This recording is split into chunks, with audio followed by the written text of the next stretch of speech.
छोटा शेर का बच्चा एक कीड़े को देख रहा था। उस कीड़े को एक गिरगिट अपना भोजन बना लेता है। इस मासूम को बहुत अफसोस होता है। शेर का बच्चा चिल्लाकर गिरगिट को भगा देता है, लेकिन तभी चट्टानों ने आवाज आने लगती है। बच्चा यहाँ वहाँ देखने लगता है। पहाड़ों से बहुत सारे जानवर भागने हुए आ रहे थे। बच्चा घबरा जाता है और भागने लगता है। उन सभी जानवरों को जंगल के लकड़बग्घे भगा रहे थे। ये सारी चाल इन्हीं लकड़बाघों की ही थी। बच्चा एक छोटे पत्थर के सहारे छुप जाता है, लेकिन बच्चा बहुत डरा हुआ था। इस भगदड़ में वो दब सकता था। तभी वो भागकर एक सूखे पेड़ पर चढ़ जाता है, लेकिन ये पेड़ भी टूटने ही वाला था। तभी बच्चे ने देखा भगदड़ के बीच इसके पिता भागते हुए आ रहे थे। उसके पिता आ जाते हैं और कहते हैं, बेटे सिम्बा मैं आ गया, चिंता मत करो। लेकिन तभी पेड़ टूट जाता है। दोनों भगदड़ के बीच गिर जाते हैं, लेकिन बहादुर पिता अपने बेटे को कैसे भी भगदड़ से सुरक्षित जगह कर देता है और खुद उस भगदड़ की चपेट में आ जाता है। सिम्बा घबरा जाता है, लेकिन उसने देखा उसके बहादुर पिता पहाड़ पर ऊपर चढ़ रहे थे। ये देखकर सिम्बा की जान में जान आती है। उसके पिता पहाड़ के आखिरी छोर तक पहुंच गए थे। ऊपर उसका भाई खड़ा था। ये सारी साजिश इसी शेर ने की थी। सिम्बा का पिता अपने भाई से मदद मांगता है, लेकिन ये तो सिम्बा के पिता की जगह लेना चाहता था, जिस वजह से ये अपने सगे पहाड़ से नीचे धक्का मार देता है। अपने पिता को नीचे गिरते देख सिम्बा जोर से अपने पिता को पुकारता है, लेकिन अफसोस बेचारे सिम्बा ने अपने पिता को खो दिया था। ये नन्हा बच्चा अभी से अनाथ हो चुका था। वो अपने पिता के पास ही सो जाता है। तभी यहाँ सिम्बा का चाचा आता है। ये बच्चे को डरा कर भगा देता है। बेचारा नादान बच्चा डर कर यहाँ से भाग जाता है और लकड़बग्घों से कहता है, मार डालो उसे। सारे लकड़बग्घे सिम्बा को पकड़ रहे थे, जिस वजह से सिम्बा पहाड़ से नीचे गिर जाता है। लकड़बग्घों को लगता है कि वो मर चुका होगा। वो यहाँ से चले जाते हैं और यहाँ वही बूढ़ा शेर अपनी चाल चलता है। सिम्बा के परिवार को धमकाकर खुद ही राजा बन जाता है और साथ में लकड़बग्घों को भी शामिल कर लेता है। लेकिन सिम्बा अभी जिंदा था। वो एक नजर अपनी गौरव भूमि को देखता है और यहाँ से चला जाता है। सिम्बा ने अपना घर परिवार सब छोड़ दिया था। इसीलिए कहते हैं कि पिता एक सूरज के समान होता है। अब सिम्बा की जिंदगी में केवल अंधेरा था। वो थक कर जमीन पर सो जाता है। तभी यहाँ कुछ गिद्ध आते। सभी गिद्ध सिम्बा को भोजन बनाने वाले थे, लेकिन तभी कोई सिम्बा की तरफ आ रहा था। वो एक जंगली स्वर था। स्वर सभी गिद्ध को भगा देता है। ये लोग सिम्बा को नहीं जानते थे, लेकिन नेवला उसे देखकर भाग जाता है। क्योंकि वो एक शेर का बच्चा था, सिम्बा को होश आता है और वो खड़ा होकर यहाँ से जाने लगाता है। लेकिन वो दोनों सिम्बा से बात करते हैं। अब सिम्बा यहाँ से उदास होकर जा रहा था, लेकिन नेवला और स्वर सिम्बा के एक अच्छे मित्र बन जाते हैं। उसे हौसला देते हैं। कहते हैं, जिंदगी में हर कोई अपनों को खोता है। इस रीति को कोई बदल नहीं सकता और तुम तो एक बहादुर राजा के बेटे हो। ये सुनकर सिम्बा अच्छा महसूस करता है। वो दोनों उसे अपने जंगल लेकर जाते हैं, जो जंगल बेहद प्यारा था। सिम्बा को ये जंगल बहुत पसंद आता है। सभी जानवर सिम्बा को देख हैरान थी कि आखिर एक शेर का बच्चा हमारा दोस्त कैसे बन सकता है। लेकिन जो भी हो, सब मिलकर रहते हैं और साथ मिलकर भोजन करते हैं। धीरे धीरे सिम्बा अब बड़ा हो चुका था, जो बिल्कुल अपने पिता मुफासा की तरह दिख रहा था। और यहाँ पर सिम्बा के चाचा ने भौकाल मचा रखा था। लकड़बग्घों के साथ मिलकर जानवरों का शिकार कर रहा था। ये एक बेईमान और अपने भाई का हत्यारा था। इनको शिकार करते हुए एक पक्षी देख लेता है और सिम्बा का परिवार भूखा मर रहा था। इनको वो शेर शिकार नहीं करने देता था। तभी वही पक्षी सिम्बा के परिवार के पास आता है और इनको सारी बात बता देता है। लेकिन तभी यहाँ लकड़बग्घे आ जाते हैं, उसे पकड़ने लगते हैं। पक्षी यहाँ से भाग जाता है। सिम्बा का परिवार बेबस और लाचार था। ये लोग कुछ नहीं कर सकते थे, क्योंकि उस हरामी शेर ने इनके ऊपर दबाव बना रखा था। वो राजा बन चुका था। तभी एक शेरनी कहती है, हमें कुछ करना होगा। हमें हाथ पे हाथ रखकर नहीं बैठे रहना चाहिए। अब सिम्बा की माँ कहती है, ये हमारी गौरव भूमि है, हमें इसकी हिफाजत करनी चाहिए। समय बहुत बलवान होता है। लेकिन नाला शेर से युद्ध करने को कहती है। तभी इनके पास लकड़बग्घा आता है और कहता है, महाराज तुमको बुला रहे हैं। सिम्बा की माँ उस बूढ़े शेर के पास जाती है। बूढ़ा शेर अपने शिकार को खा रहा था और कहता है, कौन सी योजना बना रहा है तुम्हारा डरपोक परिवार। सिम्बा की माँ कहती है, तुम हद से ज्यादा शिकार कर रहे हो। शेर कहता है, शिकार नहीं करेंगे तो भूखे मर जाएंगे। हमारा काम ही है किसी को मार कर अपनी भूख मिटाने। सिम्बा की माँ कहती है, इस तरह शिकार नहीं किया जाता जिस तरह तुम कर रहे हो। शेर कहता है, तुमने मुझे ठुकरा कर मुफासा को चुना था। अब तो वो डरपोक भी मर चुका है। सिम्बा की माँ कहती है, वो डरपोक नहीं, एक बहादुर और ताकतवर राजा थे। तभी शेर गुस्से से कहता है, आज के बाद पहले लकड़बग्घे भोजन खाएंगे और उसका बचा हुआ तुम और तुम्हारा परिवार खाएगा। सभी लकड़बग्घे खाने के लिए टूट पड़ते हैं और यहाँ सिम्बा को दिखाया जाता है, जो पूरी तरह से बदल चुका था। इसे अपने परिवार की याद तक नहीं आ रही थी। वो भूल गया था सब। लेकिन रात के समय सिम्बा अपने बहादुर पिता को याद करके बहुत उदास था। सिम्बा का बाल उड़कर एक नदी में गिरी जाता है। उस बाल को एक चिड़िया उठा लेती है और अपने घोंसले में ले जाती है, लेकिन दूसरी चिड़िया उस बाल को फेंक देती है। वो बाल बबूल के पेड़ पर गिरता है। जिराफ बबूल के पत्तों के साथ सिम्बा के बाल को भी खा लेता है। अब एक कीड़े को दिखाया जाता है, जो जिराफ के मल को ढकेल कर ले जा रहा था, लेकिन जिराफ का मल लुढ़क कर टूट जाता है और सिम्बा का बाल उड़कर दूर चला जाता है, जहाँ बहुत सारी चींटियां थी। एक चींटी बाल को उठाकर ले जाने लगती है। तभी एक बंदर चींटी के पास उस बाल को देख लेता है। बंदर ने पहचान लिया था कि ये सिम्बा का ही बाल है और सिम्बा अभी जिंदा है। ये संदेश एक खुशी का संदेश था। बंदर खुश था, क्योंकि इनका राजा फिर से गौरव भूमि पर राज करेगा। और यहाँ सिम्बा के दोस्त पर एक शेर हमला कर रहा था। इनके जंगल में एक शेर घुस चुका था। सिम्बा का दोस्त अपनी जान बचाकर भाग रहा था। वो शेर का शिकार होने ही वाला था। तभी सिम्बा उस शेर को दबोच लेता है। दोनों ही एक दूसरे से कम नहीं थे, लेकिन दूसरा शेर सिम्बा को दबोच लेता है। सिम्बा उसे नाला कह के पुकारता है। दोनों एक दूसरे को जानते थे। ये नाला सिम्बा की बचपन की दोस्त थी। नाला सिम्बा को जिंदा देखकर बहुत खुश होती है, क्योंकि नाला को सिम्बा मिल गया था और सिम्बा को उसका प्यार। अब सिम्बा और नाला इतने दिनों के बाद एक दूसरे को देखकर बहुत खुश थे। नाला सिम्बा का बचपन का प्यार था। सिम्बा कहता है, नाला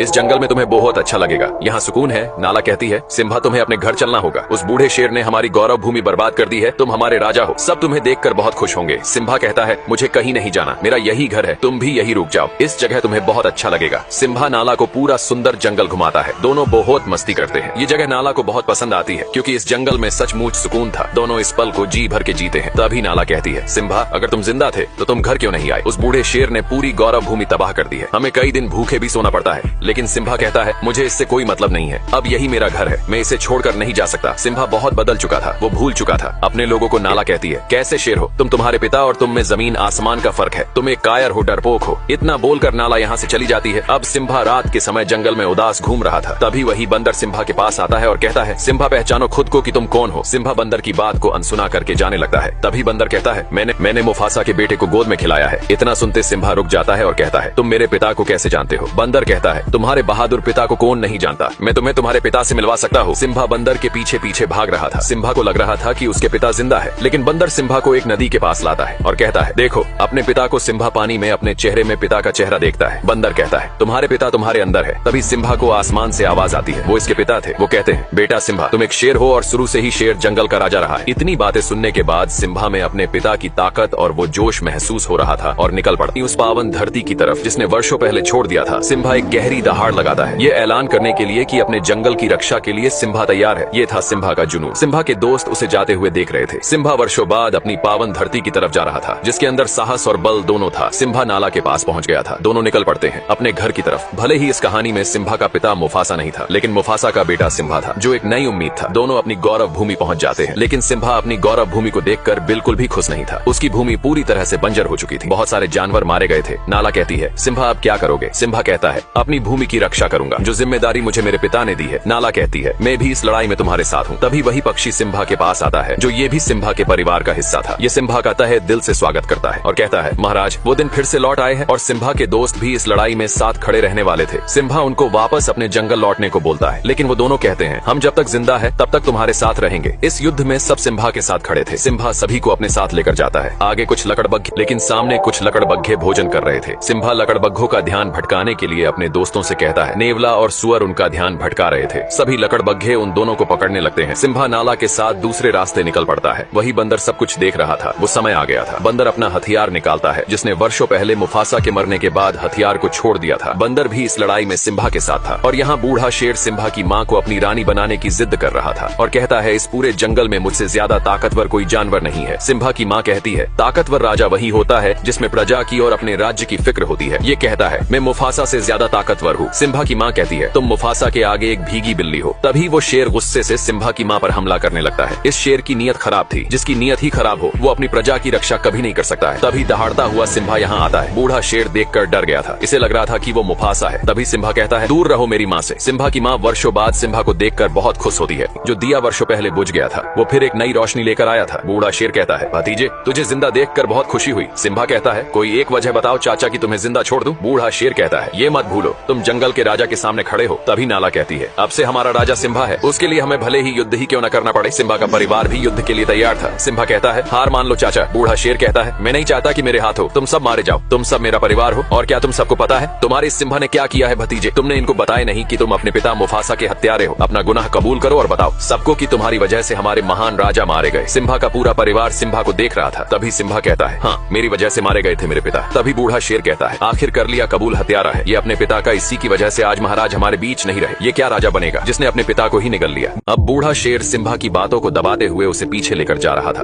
और जोर से चिल्लाकर कहता है झुकाओ अपने सर को। तभी सिम्बा का पैर फिसल जाता है। सिम्बा चट्टान पर लटका हुआ था। यहाँ जोर की बिजली कड़कती है। ये वो आखिरी पल था जिसमें एक पापी का अंत तय था। बूढ़ा शेर कहता है ये नजारा मैंने वर्षों पहले देखा था, बिल्कुल तुम्हारी तरह ही मुफासा ने मेरी आंखों में देखा था। बूढ़ा शेर उछलकर सिम्बा के पंजों को दबा लेता है और कहता है एक राज की बात बताऊं भतीजे, तेरे बाप मुफासा को मैंने ही मारा था। इतनी बात सुनते ही सिम्बा अपने पिता के उस दुख भरे पल को याद करने लगता है। तभी सिम्बा जबड़े से उसके बाल पकड़कर ऊपर आ जाता है और चिल्लाकर कहता है कैसे भाई हो तुम, अपने सगे भाई की ही हत्या कर दी। बूढ़ा शेर कहता है ये झूठा बोल रहा है, इसकी बात मत सुनो। तभी सिम्बा की माँ कहती है तुमने मुफासा को नहीं मारा तो उनकी आंखों में कैसे देखा? बूढ़े शेर का अंतिम समय आ चुका था। तभी बूढ़ा शेर लकड़बग्घों से कहता है मार डालो सबको। सभी लकड़बग्घे सिम्बा के ऊपर टूट पड़ते हैं, लेकिन सिम्बा सभी लकड़बग्घों को जबड़े से दबाकर फेंक रहा था। नाला अपने परिवार को हमला करने को कहती है। सिम्बा का पूरा परिवार लकड़बग्घों पर टूट पड़ता है। ये था एक भीषण युद्ध जो सत्य और असत्य के बीच हो रहा था। अब सभी लकड़बग्घे सिम्बा को गिराकर नोचने लगते हैं। नाला ये देखते हैं दौड़ पड़ती है। ये था नाला का अपना अपने प्यार के प्रति लगाव, और सिम्बा के दोनों दोस्त भी इस लड़ाई में शामिल थे।